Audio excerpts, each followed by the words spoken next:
Kcam.vn xin kính chào tất cả mọi người. Hôm nay lại phải lên sóng bởi vì là cái sản phẩm này mình tìm các clip trên YouTube thì hiện tại vẫn chưa có đúng một cái clip của hãng thôi. Thì họ lại giới thiệu gộp vào G300, G500, G800H. Nhưng mà đây mình muốn giới thiệu chi tiết cái sản phẩm Qiho 360 G300H là một sản phẩm mới đấy, năm 2020. Tuy nhiên cái nô này thì chỉ vừa mới sản xuất và xuất xưởng thôi. Cái mẫu đã mới rồi. Khác với những mẫu G300 trước kia hoặc là đang được bán ở nội địa hoặc là đang được bán ở các trang thương mại điện tử thì nó khác hoàn toàn, hộp cũng khác. Cái tên thì nó thêm cái mã H ở sau. Và cái điểm khác biệt đầu tiên muốn nhắc đến đó là cái sản phẩm này thì dành cho thị trường overseas, thị trường quốc tế. Kcam Việt Nam sẵn sàng ghi hình. Thị trường quốc tế. Đó. 360 Qiho là đã nhắm đến thị trường quốc tế và có một công ty riêng và họ lọc ra một số sản phẩm để xuất đi các nước. Dĩ nhiên là vì thì bán cho thị trường quốc tế cho nên là nó sẽ có thêm tiếng Anh. Trước kia thì chúng ta chỉ có tiếng Trung Quốc thôi và không thể update firmware được. Nhưng mà bản G300H này thì hiện tại thì là tiếng Anh và dành cho thị trường nước ngoài. Đấy, nguyên siêu này, rồi tôi sẽ bóc ra. Chiếc hộp thì sản xuất thì khá là đơn giản, nhưng mà cái kiểu dáng thiết kế này thì rất là đặc trưng và rất nhiều người thích cái kiểu dáng thiết kế này. 360 dashcam G300H. Độ phân giải thì nó đã được nâng lên từ 1080 mà bây giờ đó là 1296p, tức là nó 2K. Đó. GPS và Wi-Fi đầy đủ. Màn hình vẫn là 2 inch và cái đặc biệt thêm nữa là cái góc quay của con trước đâu nó chỉ có 130 đến 135 độ thôi, còn con này nó đã nâng lên là 160 độ. Đó, mã sản phẩm, mã của sản xuất đó là J635. Hãng Qiho 360, nó là do công ty Centrum Qiho Intelligent Technology. Đó, địa chỉ ở Thập Quyến. Có Wi-Fi, có GPS. Đó, hộp cũng khá là đẹp. Nhìn các cái sản phẩm design kiểu như này thì chắc chắn là anh em hay nghĩ đến các cái sản phẩm như là 70 mai hay là DD Pi. Ở Trung Quốc có những cái công ty mà họ kiểu họ bắt chước Apple đó, họ sản xuất các cái họ design sản xuất các cái sản phẩm rất là đẹp mà giá cũng phải chăng và chất lượng thì lại ổn định. Đó. Tức là nó nổi bật hơn hẳn so với những cái sản phẩm thông thường, trong trăm ngàn sản phẩm thông thường. Vì họ có nhà máy họ thiết kế riêng và họ làm riêng cái đặc trưng của họ. Đây là hộp đóng gói đấy ạ.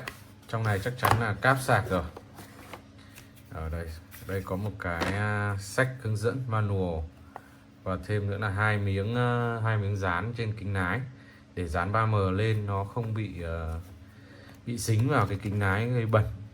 Sách thì đã là hoàn toàn quốc tế, hoàn toàn tiếng Anh và tiếng Nga, tiếng Đức, tiếng thổ đây nữa này. Đó.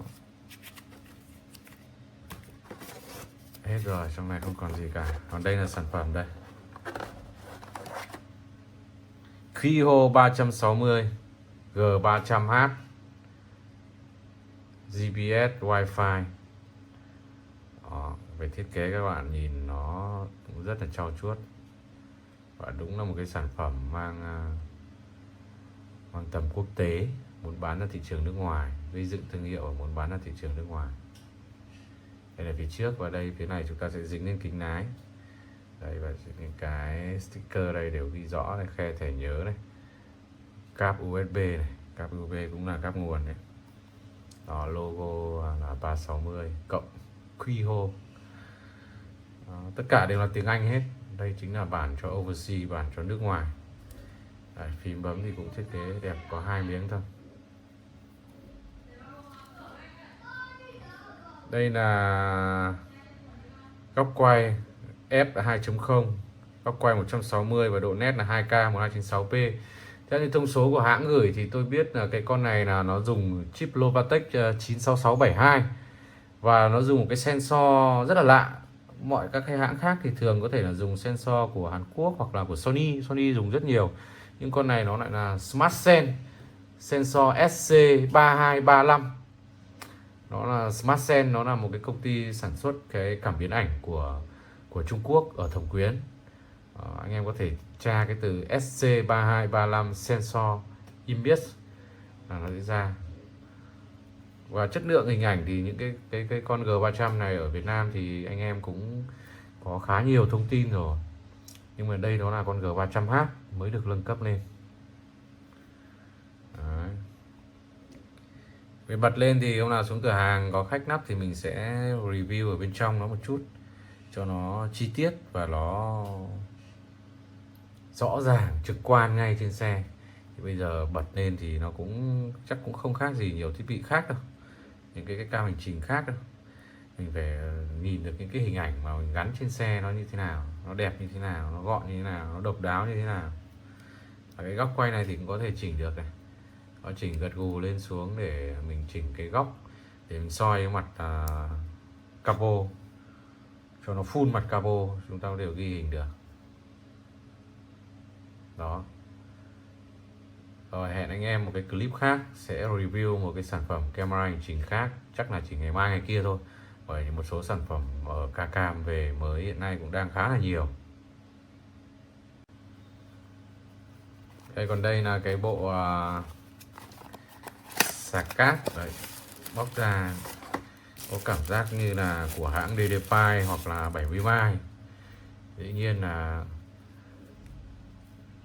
chúng ta phải còn so sánh. Đây là dây cáp dài khoảng hơn 4 mét. Cáp đó là cáp micro USB. Wow, trông xịn chưa? Có cả in nữa.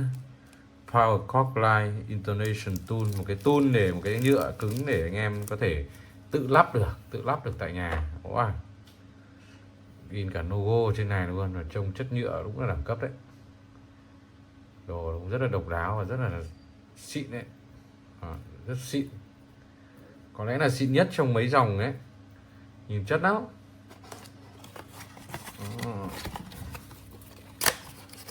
Đây có lẽ là cái sạc. Đó.